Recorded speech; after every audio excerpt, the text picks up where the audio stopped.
Busan, a city in South Korea with 3.4 million residents, one of the most important maritime cities of the 21st century, is developing Oceanics City to provide a breakthrough solution for coastal cities facing severe land shortages compounded by the climate crisis. Since 1880, the world's average sea level has risen about 8 to 9 inches, with about 1/3 of the increase happening in just the past 25 years. 4 out of 10 people in the world live within 100 kilometers of the coast, and according to data, around 90% of megacities worldwide are vulnerable to rising sea levels. Floating infrastructure is nothing new in Korea. Sabetseom, a cluster of 3 floating islands in Seoul's Han River, were completed in 2009 and are home to an event center and other recreational facilities. Oceanics Company come with a concept consists of buoyant islands cluttered together in groups of 6 to form a 12-hectare village, and would range from aquatic villages of 1,600 people to much larger cities of up to 10,000 people, with hexagonal clusters of islands covering 75 hectares.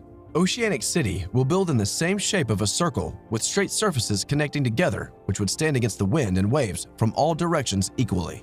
To ensure a low center of gravity, buildings in Oceanics' floating cities would be no more than 7 stories high. The edges are the productive corners of each platform, having plantations, public spaces, or marinas for connectivity to other islands. The city will include a community framework for living, including markets, water baths, and spiritual and cultural hubs. Floating cities are a great example of an affordable development which could offer a solution to displaced societies. Starting from a community of 3 platforms with 12,000 residents and visitors, it has the potential to expand to more than 20 platforms.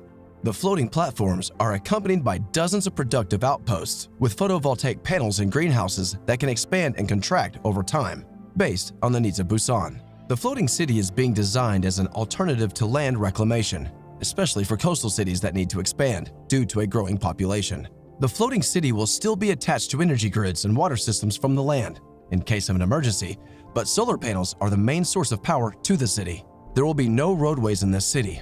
To prevent any vehicle emissions, the city only has pedestrian-friendly paths to support electric vehicles. Developers are planning to install bio-rock, which encourages the growth of coral reefs on the bottom of the platform. Each neighborhood will be secured to the ocean floor with enough slack that it can rise and fall with the water. People reportedly won't be able to feel this motion, meaning the population of Oceanics Busan won't be limited to only those with sea legs. As the climate crisis escalates, more than 1 billion people will live in countries with insufficient infrastructure and rising sea level problems by 2050. The floating city idea isn't new, but no one has actually built one like this before, so the concept's future could be decided by the success of this prototype. There are many more challenges we can face by the ocean, and floating cities are just one solution to the impacts of climate change on coastal communities. It would take 3 years to make Oceanics Busan.